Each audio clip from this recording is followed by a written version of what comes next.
Okay. Welcome to another. Oh no, restart. Welcome to another episode of It's Debatable NBA edition. I am your host, Justin Jones, here with co-host Sebastian Pluvios, and we're talking NBA basketball. Last night, we saw the ending of the NBA Emirates Cup. We had the Milwaukee Bucks from the East, the Oklahoma City Thunder from the West, and it was an interesting game to say the least. We seen the Milwaukee Bucks, get their first ever NBA Cup, led by a triple double with Giannis. Damian Lillard had about 20 plus points, and the team came together as a collective on both ends of the floor. On the Oklahoma City side, we already know they didn't have Chet Holmgren, which is, debatably their second or third best player. But, they still have they've gotten Hardenstein back, Caruso's back in the lineup. You still have Shea, but it seemed like it just wasn't enough. What did you see from Oklahoma that maybe had you maybe looking at them a little differently now moving forward? I wouldn't say a little differently. What I would say from watching that game is that two things are needed. One, you're gonna need Chet back if you plan on making a deep run within this year's playoffs, again to that conference finals or even the finals in your aspirations. That's one. And the second thing is like as good as these young guys are and the talent that they had, veteran experience goes a long way within this NBA season or just in general, especially when you have a group of young guys that are collectively, they're very good. The future is bright in Oklahoma City. It's been that way for a couple of years now. They always draft correctly. Shout out to Sam Presti on that. But it's like, you're going to need some type of veteran experience, guys that's been there before to get you past these games or get you in the playoffs. Because at the end of the day, like, there's no quality experience more than the veteran experience that we see now.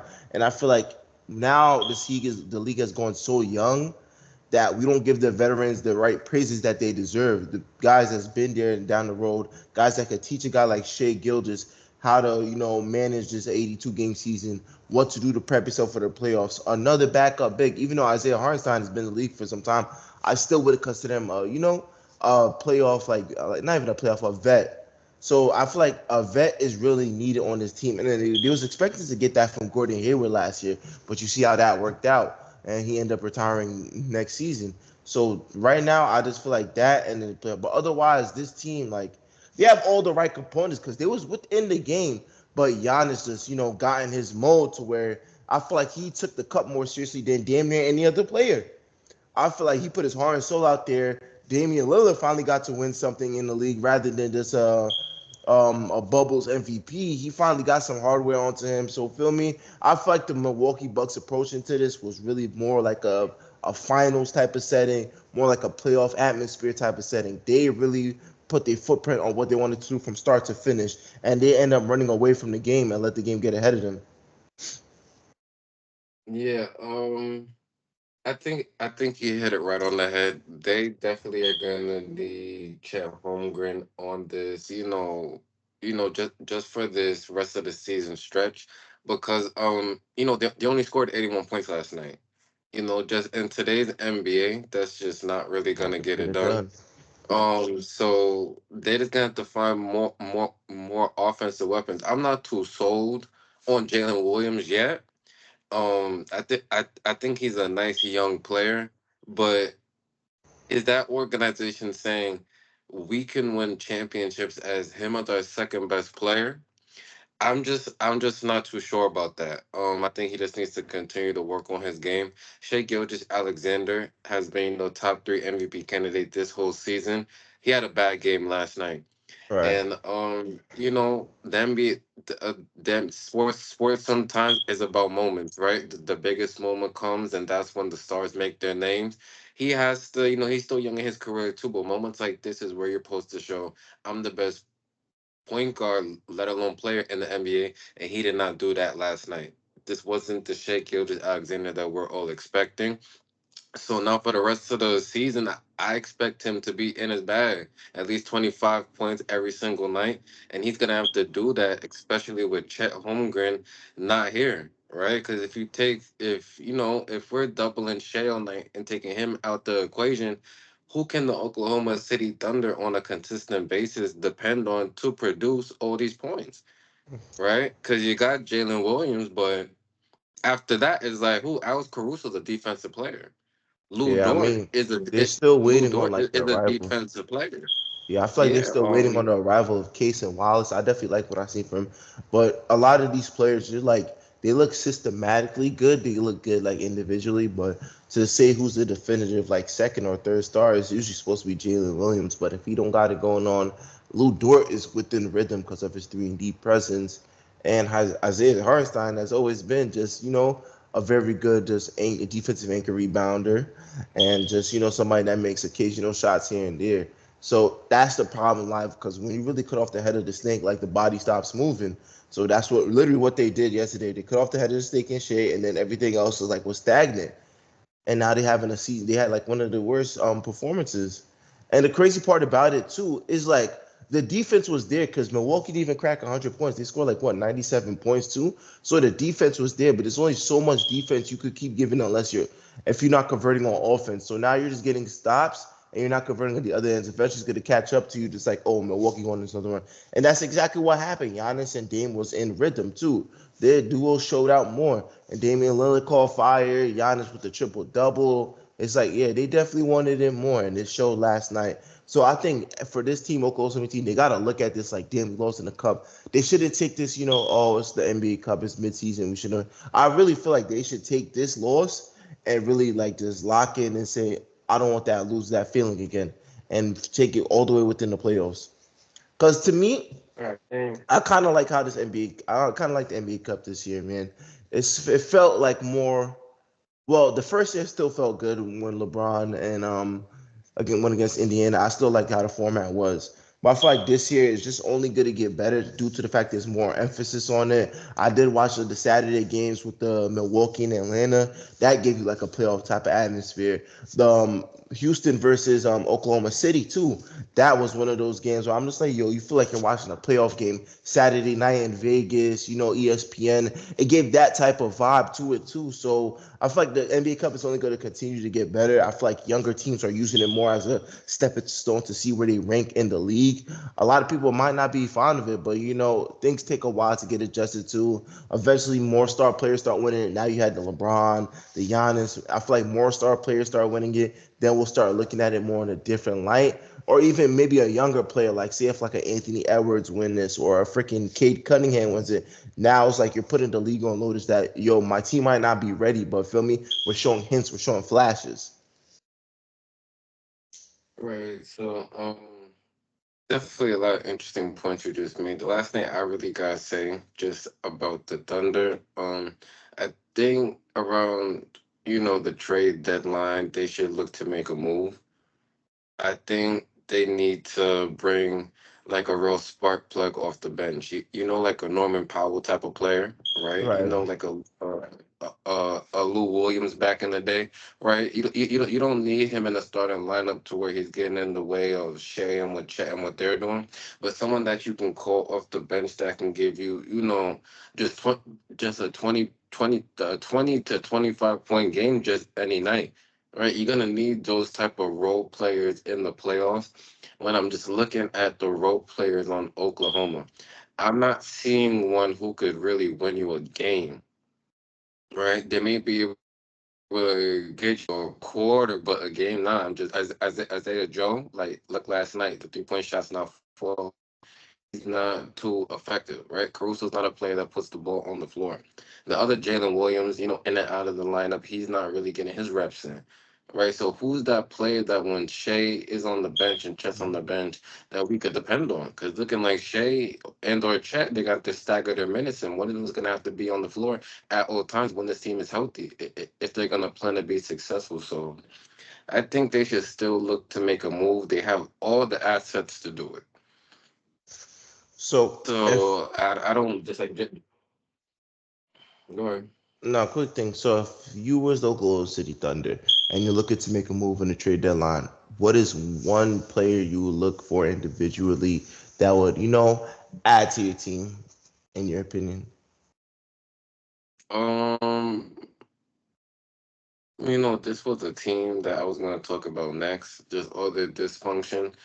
Like you could look at the Washington Wizards, right? Right. They got a firehouse right now. So, you could look at someone like Kyle Kuzma, right? Who can be a six man.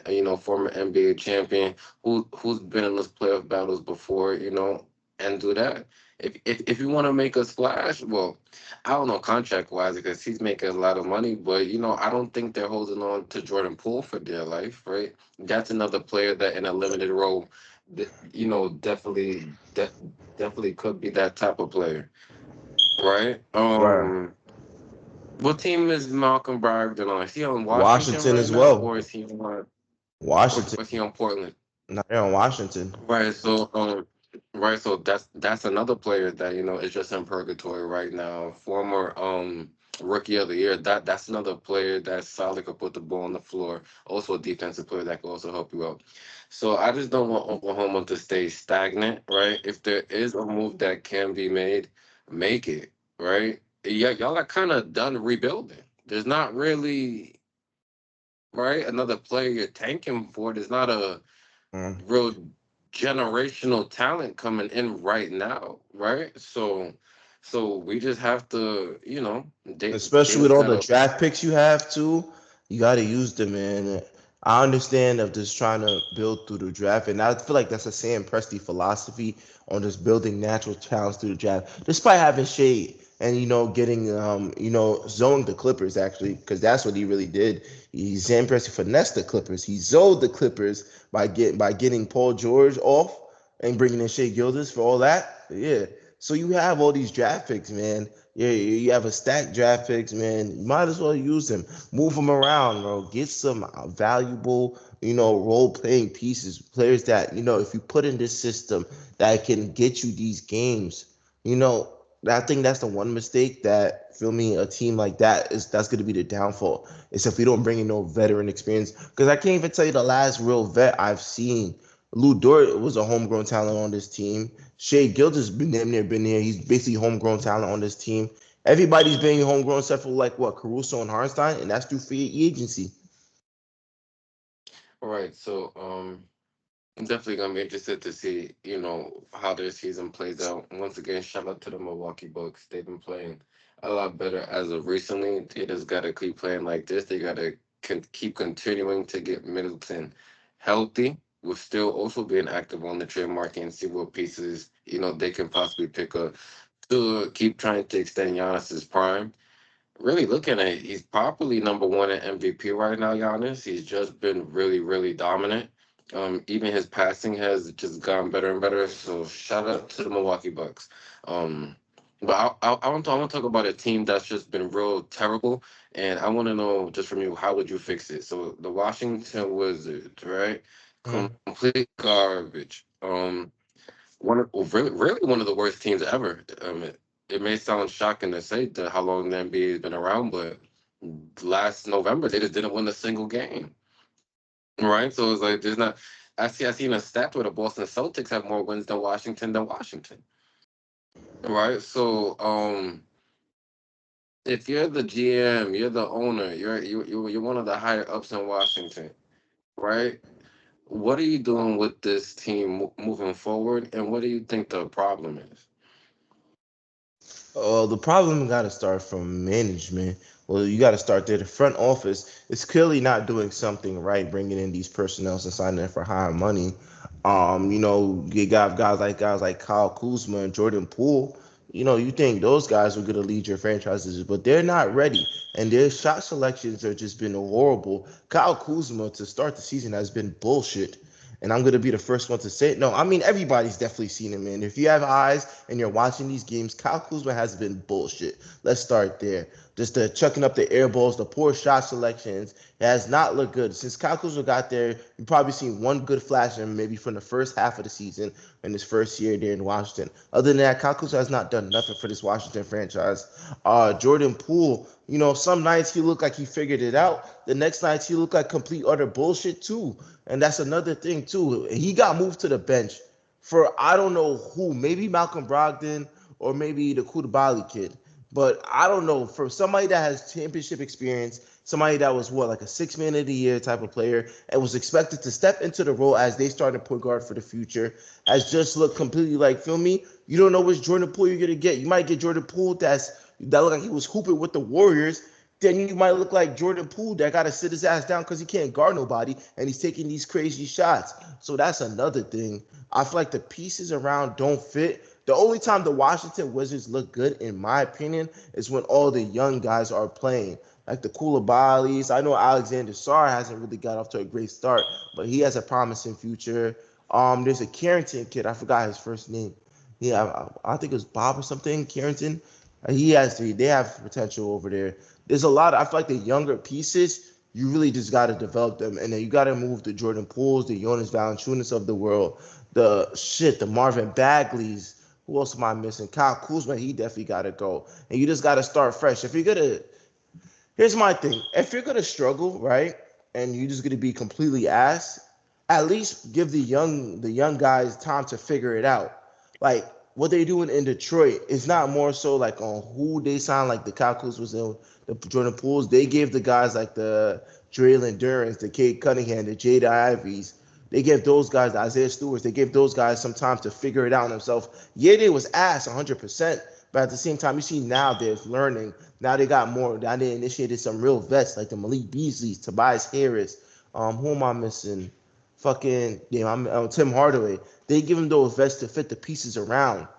It's not. It shouldn't be the other way to where now you having Jordan Poole and Kyle Kuzma, and now you're putting these young guys pieces around them to fit people that have been naturally losing for you since they've been here. So I think to me, I think it really should be you should trade those pieces, see what you could get back, and let the young guys really develop. Because sometimes they look good out there. Like I'm not gonna lie, like the young guys they get after on the defensive end, they're pushing tempo, they're scoring in transition, they're amped, they're clapping for each other, they're doing all types of shit. When it comes to this team, like when it comes to the regular vets on this team, it's like you don't really see none of that. It's like Jordan Poole looks like he's in business for himself. Kyle Kuzma, he's trying to find his game out. Jonas Valanciunas is damn near on the way out. Malcolm Brogdon wants to be on another team because he still has some value. So it's just a whole mess. I didn't expect them to be this bad to where they didn't lose a game in November. But shit, I think that's some real karma, especially what Kyle Kuzma said. He said at this point you don't want to be that team. Next year turns out to be that team. So that's just crazy to me. Yeah, the whole Wizards organization is a disaster, right? They haven't had anything good going for them since they had the backcourt of John Wall and Bradley Beal, right? Then they lost John Wall, just due to injury, and they put all the money into Bradley Beal, which was a disaster because because then his body gave out, right? So then you gave away Bradley Beal, right? You brought in Chris Paul, then you got rid of him to now have Jordan Poole, right? And Jordan Poole, I like Jordan Poole's game, but he's not fit to be your best, like your franchise player. To be a franchise player, it's not even what you do on the court; it's what you do off the court, right? He's just not a leader of men, right? He's still a young dude, right? He cares about who's watching the games in the stands, right? He wants to do all the fancy moves and play like his former teammate Stephen Curry, but it's it it's about the little things that you do, right? How early are you getting, to practices, right? Um, are you being just a leader amongst men? And I just don't think Jordan Poole is doing those things. Then you talked about that vets do that, prepare these younger players because the people that you named now that they've drafted over the last 2 years, who do they have to learn from? I don't think you're Yeah. molding good young talent if they're learning from Jordan Poole and Kyle Kuzma, who they don't really have it figured out. Warranted that Kyle Kuzma's an NBA champion, but that's more because of LeBron and AD. That's not really because of Kyle Kuzma putting his foot forward, right? So it's Jordan Poole the champion too, so I guess they feel accomplished. We've actually heard Jordan Poole say that, but so I don't know how much maybe they care about winning. But just to your point, you're just gonna have to move them. I just don't think those are the players you want to build around.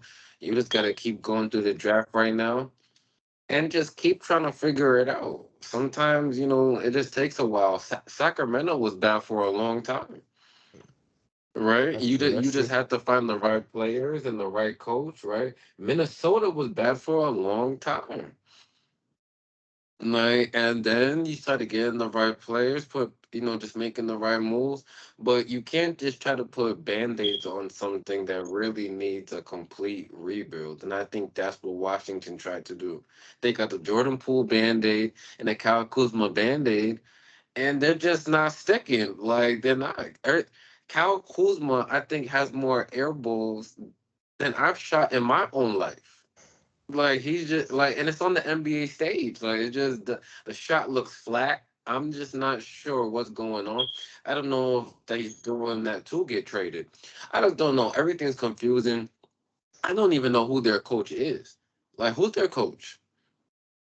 Is it Wes Unseld or was he fired? I gotta search it up. I don't even know. I thought it was Scott Brooks, but he definitely got fired. Nah, it's not nigga. Scott Brooks is the assistant on the Lakers. Now, Yeah, that's not the coach, nigga.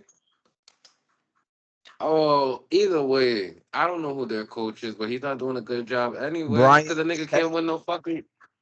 Who the fuck is Brian Keffy? I don't even know. Don't listen. The only Brian I know is Brian Griffin from Family Guy. I don't know no Brian Keff, no Brian Keefe, Chief Keef. Like I don't know. But Yeah, listen, he the coach Rick. Ro- though. Rick- Listen, Rick Ross said sometimes you gotta tear it down to elevate. Right. So it's like you gotta just, you just gotta restart. It didn't work. Sometimes experiments just don't work. Okay. Yeah, gotta move on. Washington, I just wanted to talk about them because whether bad or good, I guess they do still deserve maybe some inspiration. Shout out to everything going on in Washington. No, Right. no shout So outs, let's man. talk about all right. Let's talk about a team out west who once again got their star player back. Pretty sure Kevin Durant and the Phoenix Suns, right? A team that you bashed at the beginning of the season. They weren't good enough. They couldn't do nothing, right? But it seems like whenever Kevin Durant is in the lineup, they've been winning a lot of games, and they do look good when he plays. So my question is, if this team is healthy, as currently constructed, are they contenders to win it all? Um, Are the Phoenix Suns contenders to win it all? To me, I'd have to say no, just because I still feel like they don't play good enough defense. Like it looks good. I feel like Kevin Durant really, Kevin Durant's one of the greatest basketball players to ever play. So what he does on the court is just always going to be a plus. So when you see get him back, obviously you're gonna win more games. And when I said what I said at the time, I wouldn't say, I was bashing them too early. I just feel like I seen the same repetitive things I seen within the Well, they Phoenix only Suns. played Well, when you made those comments, they played 3 games. Yeah, you're right. And I was still taking on. This is my point where I was getting at. I still was taking on from what I seen last season and bringing it to this season. But to their credit, they definitely have been playing a way better defense. I feel like when Kevin Durant's on the court, it definitely makes up for their defense. I'm still not sold on Yusuf Nurkic one bit, and I'm not really too sold on Bradley Beal. I feel like that's somebody you could trade for better role player pieces. And Yusuf Nurkic, if you could find a better big, I feel like you get him out of there because I just feel like he doesn't impact the winning. Like, yeah, he boards a lot. It's cool. He might space the floor a little, but he's not. I don't feel like he's like a reliable center. Like, you know what I mean? I do like what Tyus Jones has brought to this team offensively. Really a floor general. I feel like when I first seen it in the first couple games of the season, I feel like it wasn't the Tyus Jones I was accustomed to seeing in Memphis. Like somebody, whenever he got to start, he making sure he's the real point. He's a real floor general. But as the season progressed, I seen him taking the initiative more, getting guys like D Book some easy shots, Bradley Bill some easy shots. Who am I missing? A couple of guys he definitely got some easy looks for. Grayson Allen, whenever he's in the game, is a spark plug offensively. Let me see. Who am I missing out on? Missing on a couple players, but overall, just I like what I've seen from Tyus Jones this far. If they could continue to, help him build confidence, making him realize that when he's on the floor, he's an important factor for this Phoenix Sun offense. They definitely could go a long way. Yeah,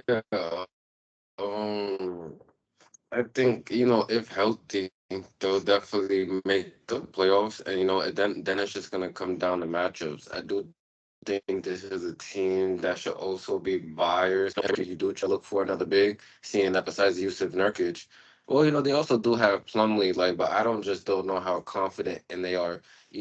For that to be your front quarter bigs. Um, Devin Booker's been okay this season. Kevin Durant, has been in and out of the lineup with just tic tac injuries. Same thing with Bradley Beal. When they're all on the floor together, the offense looks great, and they've really just been outscoring teams from the most part. And, they're just gonna have to continue to do that. Frank Vogel, right, is a defensive coach, but if you don't have the proper personnel, then I don't know how much of the defense that we're gonna see. Right, we're not gonna ask Devin Booker to be a defensive player. He never was. Bradley Beal never a defensive player. Kevin Durant, 35 years old now. We're not asking him to really to play on both ends. So that's your three best players who you're not really looking to play defense. Yusuf Nurkic can't. I don't think can run up a flight of stairs. Right? He's just not the most athletic. So and then Bo just don't get any burns. Someone who probably cannot be defensively, right? So they are definitely gonna have to figure out that side of the ball because in key games you're gonna have to get stops when they matter the most, right? If you're Right. going up against a Dallas Mavericks team, are you gonna be able to get stops against Kyrie Irving and Luca when it matters? Right? If you're going against the Minnesota Timberwolves, are you gonna be able to stop Anthony Edwards and Julius Randle if they're getting hot? Right? Are you gonna be able to stop um a Los Angeles Lakers team if LeBron and AD just have it going? Are you gonna be able to get timely stops? So that's gonna have to be something we're gonna have to look at. And like I said, around the trade deadline, I do expect the Phoenix Suns to be buyers to see how can they continue to improve this team, right? But speaking of the trade market and a team like the Phoenix Suns, they have been a team that has been linked to the most talked about player, I feel like over the last week, that's Jimmy Butler, right? Who Right. last year did not get an extension with the Miami Heat.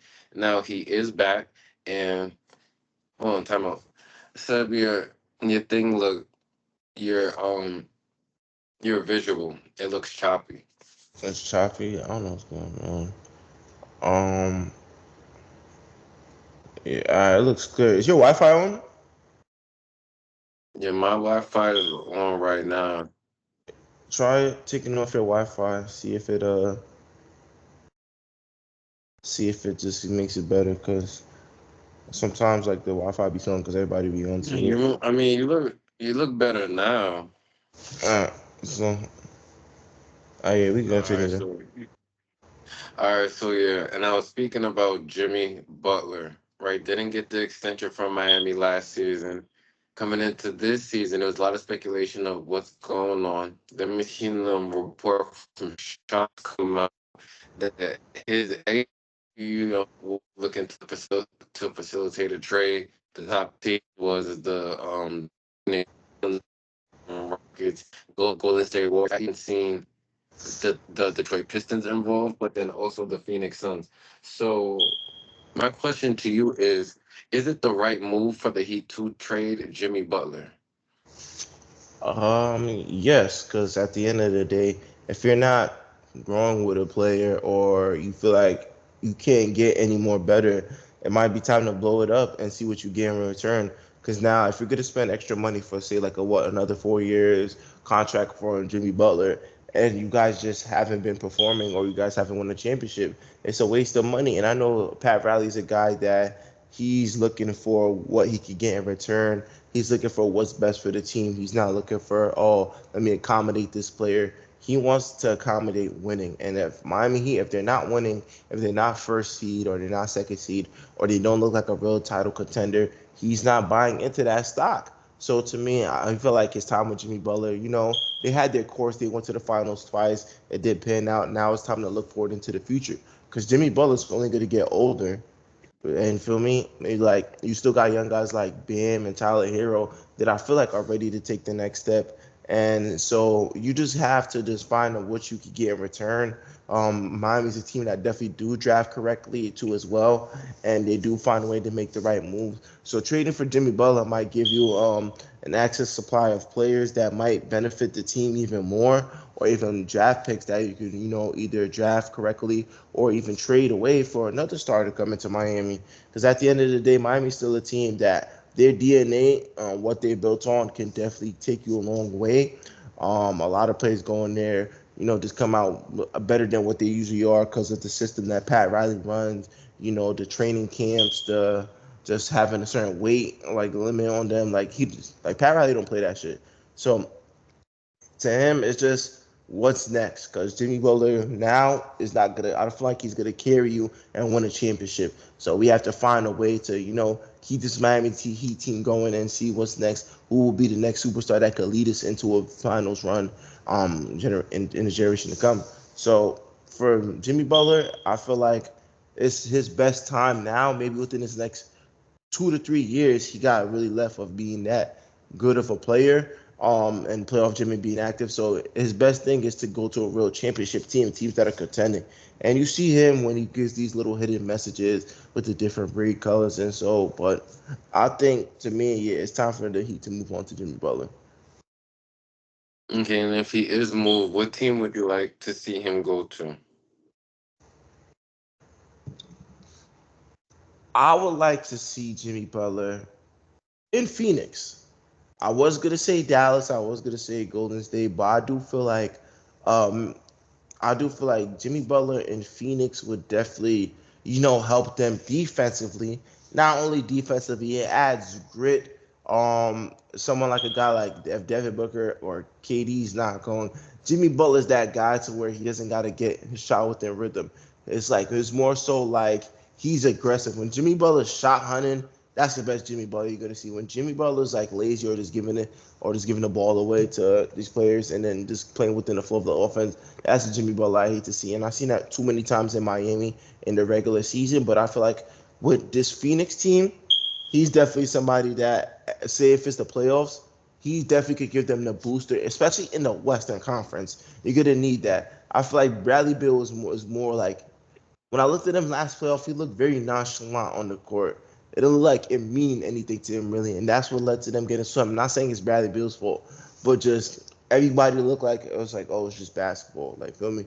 Jimmy Butler, you see the passion he plays with when he's out there on the court, especially during the playoffs. You're gonna need that. You're gonna need that spark energy to where the team's head might be down and somebody might need to come through and just really, give them an additional boost. And I feel like that's what Jimmy Butler would bring to this team. All right, so in terms of the Miami Heat, I feel like if you know that Jimmy Butler is gonna leave, I guess it is better to trade him instead of really losing him for nothing. All right. So if you can get some young assets, if you can get some picks, really whatever you can get, I think it'll be better than him just walking away and once again you end up with nothing. All right. So I feel like eventually they are gonna have to make a move.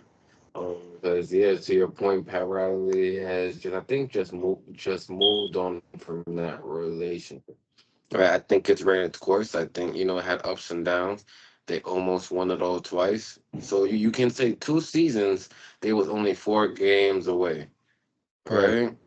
right? Or even when they played Denver, you could say three games away, right? When they won against the Lakers, I think they was 2 games away. So they've been really close if you really want to break it down. But the NBA is a league. Well, I feel all sports leagues is just what have you done for me lately? And as of late, they're under. I think they're under 500 right now, or just at 500. Um, that they haven't been a team to where they've been talked about as they're a juggernaut or there's a team you need to be worried about. I think teams are looking right past them. I don't know if the Heat team itself believe that they can make a deep run. Usually, it's always kind of been like no matter what positioning the Heat, are in the playoff hunt, as long as they get in, they have a shot. I'm not feeling that same type of vibe around the team. I think it's people just really trying to figure it out, and especially when your best player is in trade rumors and changing his hair color. How much is he now invested into the team he's on now? Right. So I Uh-huh. think that's one of the main reasons you're gonna have to look to move him. Um, in terms of what team to go to, well, of course, my personal thing would be to trade him to the Lakers. The Lakers just need all the help that they can get. But in terms of being realistic to the teams that he said, are his preferred destinations, I like him in Golden State. I feel like they're in the need for a true second star. I think his energy is something that Stephen Curry is gonna feed off of, right? I just seen when Stephen Curry found out the Dennis Schroeder news, and he said he was excited because he has that dog in him. If anyone has that definitely Jimmy Butler. I definitely think also putting him on the team, he'll be able to mentor a player like. Well, I feel like if you trade him, you probably do give Jonathan Kaminga, right? So Right. Yeah. I was gonna say you could mentor him and try to unlock his potential, but he'll probably be gone. So right, Jimmy will be there. Draymond Green and Jimmy are the same kind of player from the most part. So I definitely do think they'll feed off each other's energy. And I just think it'll be a good fit. Now he's not a 3-point shooter, but I definitely think, he can still give this team different looks. They don't play in the mid range too much. That's something Jimmy Butler is very good at. Someone can also get downhill, can get to the free throw line. Can you could put him on your opponent's team's best player, especially down the stretch in fourth quarters, to where Golden State has struggled this season. So I definitely think the Golden State Warriors would be the best fit for Jimmy Butler. Yeah, I agree on that. I feel like any team he goes to right now in the West would be a plus. So more so that a lot of teams right now, especially those title contending teams in the West is gritty. So whatever you can get, especially if it's another star player, I feel like they're making all the moves for that. Another name that I'm hearing was even Denver was looking into grabbing Zach Levine. So the West right now is going to be a whole bunch of I feel like they're gonna be buyers more than sellers. Like I feel like the West is gonna be more a bunch of buyers within this trade deadline due to the fact that you see how it is, man. In one game you're back to the plane. You lose two games, you're in the fucking 11th seed. So this shit is not easy. It's not sweet right now. We got teams like the Houston Rockets that stepped up their game. The Grizzlies has been great all season. And feel me, their team that we didn't look, we looked at them as like, all right, they'll be in the playoffs. They might be a playing team. No, that's not even the case. This team right now is very solid too. Oklahoma City Thunder has been there. Dallas Mavericks has found a groove once again. Maybe a slow start or a little, but now they picked everything back up. And it's looking like it's like, damn, you really each and every night, no matter what Western Conference team you're going against, you're gonna have to put your best performance on. Because other than that, you could find yourself you lose two games in a row, you're right in the play-in. And that's what I've seen this far with a bunch of teams. Because even if we're looking at it, you still got to compete. Say all the teams that right now they're in the that have playoff spots and playing. You still got teams that are still fighting for that, 10th seed with the fucking San Antonio Spurs. They're 500 or more, or they might be one game over 500, and that's at the 11th seed. You still got Sacramento that's still trying to figure it out. They've been god awful though due to the fact of lack of defense, but that's another story. Even the New Orleans Pelicans, the only reason why their record is like this is due to injury most far. There are No, I'm not the saying. New Orleans I'm not saying. Hold on, hold on, the hold on. Pelicans aren't. They're not making the playoffs. I'm not saying that though. But I'm saying a team that when they're healthy and they're on the floor, they still gonna make you compete. That's the part I'm getting at. I No, feel like no, of course, no, no, yeah, you're definitely that gonna should have just to go show you. compete. That just goes to show you how how tough the West is. Because say if they're all healthy, that's a team that you're gonna have to play against. And even though their record's not showing it, they're still a tough team when healthy. So that's what I was getting at. The only team that maybe you could you don't gotta sweat too much is the Utah Jazz. But even that, they might sneak up and get a win on you. So the team from the Western Conference from top to damn near the 14th seed, 13th seed is gonna be competitive. So you need all the players you can get. You're gonna need all the star power or maybe the role pieces, the vital role pieces that you can get to get yourself over the hump, to put yourself in better position, so where you don't see yourself down the line struggling to try to win games to make it out of the play and maybe get that sixth seed. Oh yeah, yeah, yeah. The West, is always tough. You're gonna have to fight every single night. So, it's gonna be interesting to see what teams make it, what teams don't.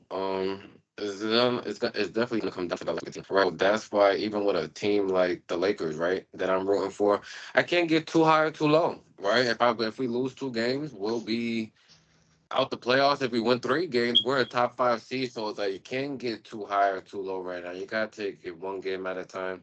Continue to build on good habits and just continue to move in the right direction, right? Hmm.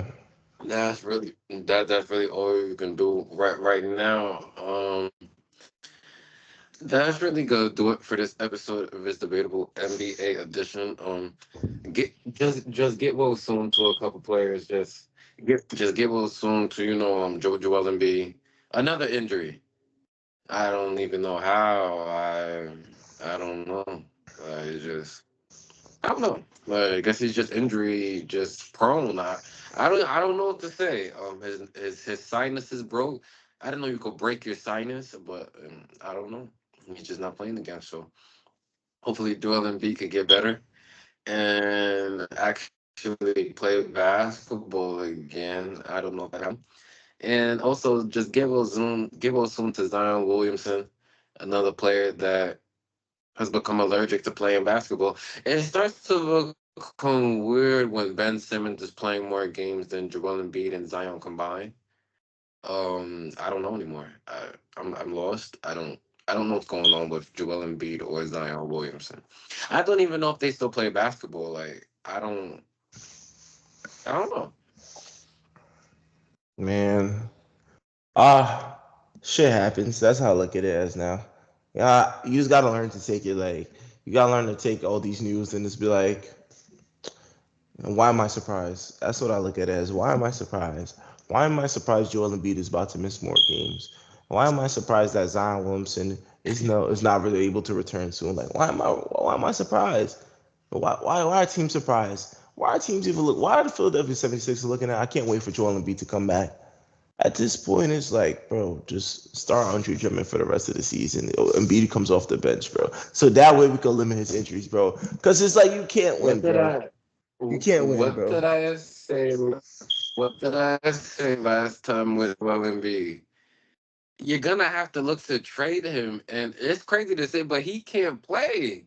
It's like I don't. He got hit in the face, but you're telling me you got hit that hard that you got a sinus fracture and you can't play. Yeah, Cause bro. I be seeing the replays. I make sure I watch to see. Okay, maybe someone really got hurt. The guy just coming down off the rebound and just win like that. I don't. Bro, you just can't make it up, bro. You can't make it up. Next, by the time he comes back, dislocated pinky. Like that's just what's gonna happen, bro. Like whoever gets surprised that Joel Embiid's injured or not gonna miss him, you are a fool. I'll tell you that firsthand. If you sit here and tell me that I can't wait that you're anticipating Joel Embiid's comeback, you are a fool, bro. That's one person. If you're anticipating Zion Williamson to come back and play basketball, you are a bigger fool. Like you're an idiot, bro. That's like, feel me? whoever's a Zion Williamson fan right now in 2024 is a fucking idiot, bro. Let me tell you that, bro, because it's been deceiving for how many fucking years now, man? Like, how many years he's gonna tell you that? Yeah, I lost weight. Then next year he comes into the season, he can't play. He can't. He can't play. The man went on Gilbert Arenas' podcast and literally said, "Food is that tempting that I cannot get my mind off food. That is hard for me. I have too much money." Like, what the fuck? Bro, they pay you millions, bro. It got that bad. The Pelicans right now can ship him away and get their money back because they had a weight clause contract and this shit. He had to be a certain weight, Yo, and he nah, you know fucked how? that Wait, up, hold on, sir. So you know how funny it is that we got someone not playing basketball right now because they're too tempted with food. bro. Bro, I've That's literally never what it heard of is, that bro. ever, bro. It's What the? literally what it is, bro. Like, bro, I seen this nigga, bro. Picture this nigga, bro. This nigga has a gut like mine, bro. I don't play basketball, bro. I could eat whatever the fuck I want. They're not giving me millions out there to go play 82 games, bro. They not putting me on a weight contract. This nigga has a weight clause on his contract, bro. This nigga Yo, is 24 years old. Got a yo, weight clause this on his nigga, contract.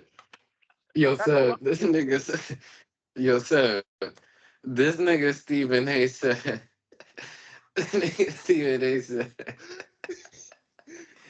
yo, this nigga was talking about him before. This nigga said, this is not a joke, this is a source. Nigga said, restaurants are looking for him.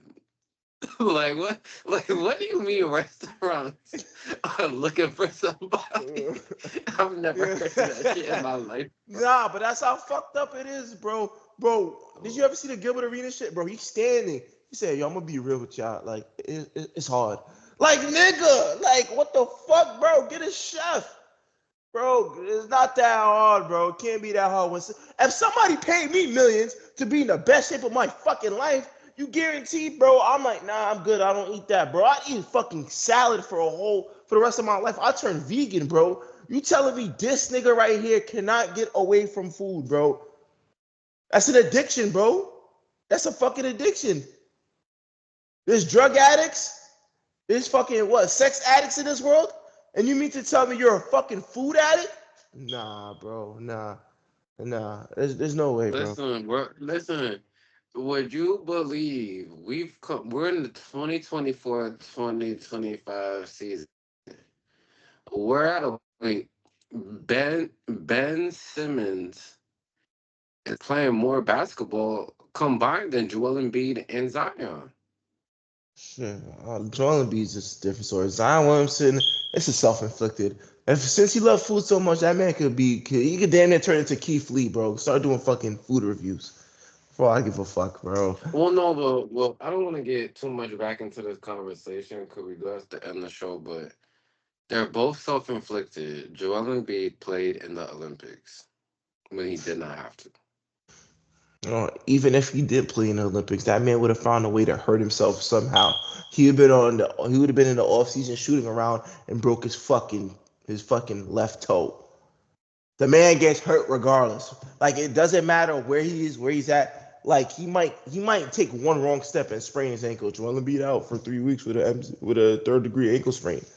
This shit be bound to happen, bro. It's to a point like I can't violate him because it'd be like, damn, bro, you got brittle bone, bro. Like that's what it is at the end of the day.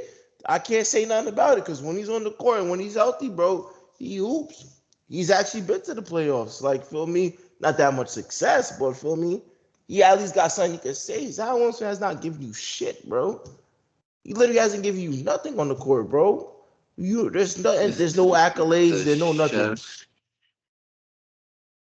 Yeah, bro, listen, they bro. looking for him. The chefs are looking for him, bro.